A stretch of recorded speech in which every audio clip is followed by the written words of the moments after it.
అందరికీ నమస్తే అండి. Welcome to the MDR 1 and 2 channel. Please subscribe our channel for more updates.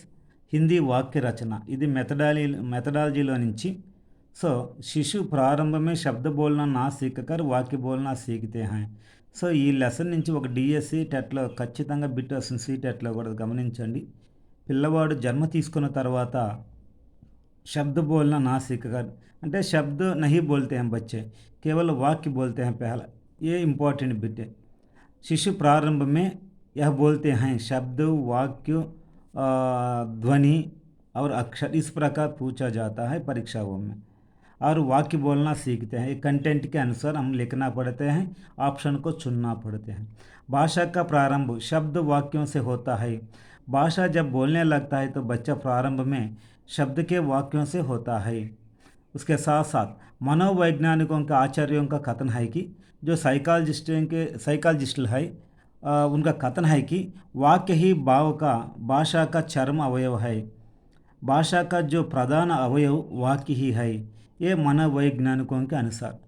Next, मुख से निकलने वाली सार्थक ध्वनियों को समूह जिससे व्यक्ति के आकांक्षाओं, विचारधाराओं और भावनाओं का दिग्दर्शन होता है वाक्य कहलाता है.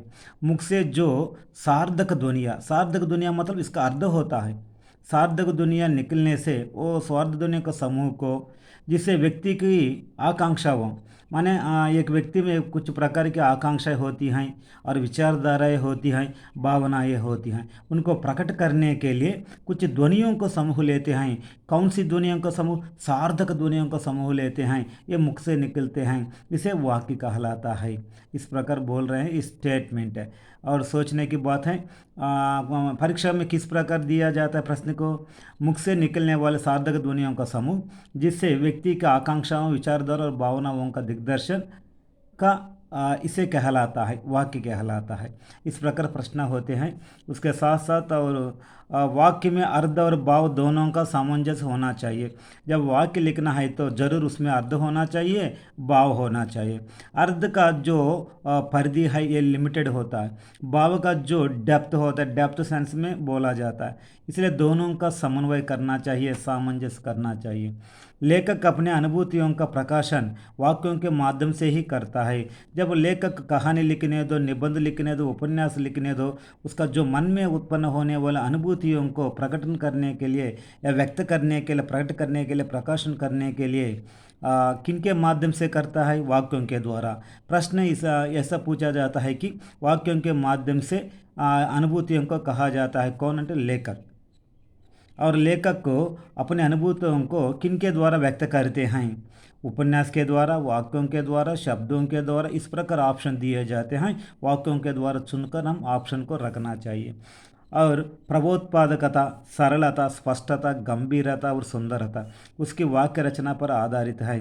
जब लेखक कुछ कहानियाँ, उपन्यास, कुछ भी गद्य से संबंधित विधा लिखने दो, उसका जो प्रबोधपादकता, सरलता होने दो, उसमें स्पष्टता होने दो, गंभीरता होने दो, सुंदरता होने दो, ये सभी वाक्य रचना पर आधारित होते हैं. वाक्यों को इस प्रकार स्ट्रक्चर करके, फ्रेम करके लिखने से उसमें प्रभावात्मकता आती है और सरलता आती है, स्पष्टता आती है, गंभीरता आती है.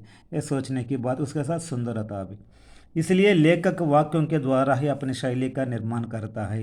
ये एक कंपलसरी डीएससी बिट. लेखक किनके द्वारा शैली का निर्माण करता है? वाक्यों के द्वारा. ये वाक्य से संबंधित लेसन है ना, इसलिए सारे जो प्रश्न या टॉपिक है वाक्य से संबंधित होनी चाहिए. मानव मन की जिज्ञासा भी वाक्यों के द्वारा तृप्त हो सकती है. मनुष्य या मानव के मन में हर एक व्यक्ति, हर एक वस्तु, हर एक विषय प्रकार के विषय से संबंधित कुछ जिज्ञासा उत्पन्न होती है.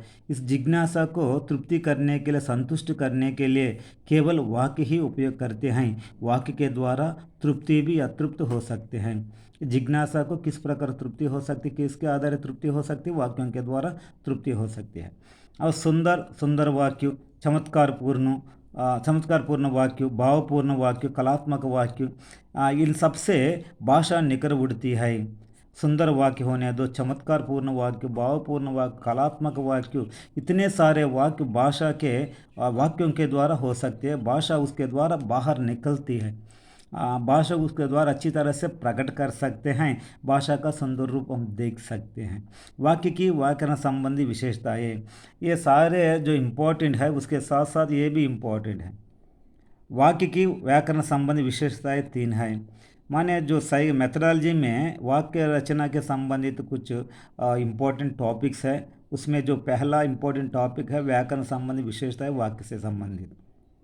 पहला आकांक्षा, योग्यता, शब्दक्रम, ये सारे जो व्याकरण से संबंधित है। व्याकरण, आकांक्षा, योग्यता, उसके साथ शब्दक्रम, इन तीनों के बारे में विस्तार रूप से बाद में जो वीडियो हम बनाते हैं उसमें विस्तार रूप से हम चर्चा करेंगे, तभी समझाऊंगा ये सारे विषयों को। Thank you very much. आप यह वीडियो पसंद आने से आप ज़रूर लाइक कीजिए और फॉरवर्ड कीजिए। अगर कोई समस्या, कोई डाउट आपको मन में उत्पन्न होने से आप ज़रूर कमेंट के रूप में हमें हम तक पहुंचने के लिए कोशिश कीजिए। मैं ज़रूर एक वीडियो बनाकर आपके पास भेजूंगा, नहीं तो एक वीडियो बनाकर अपलोड करूंगा। Thank you very much. Thanks a lot.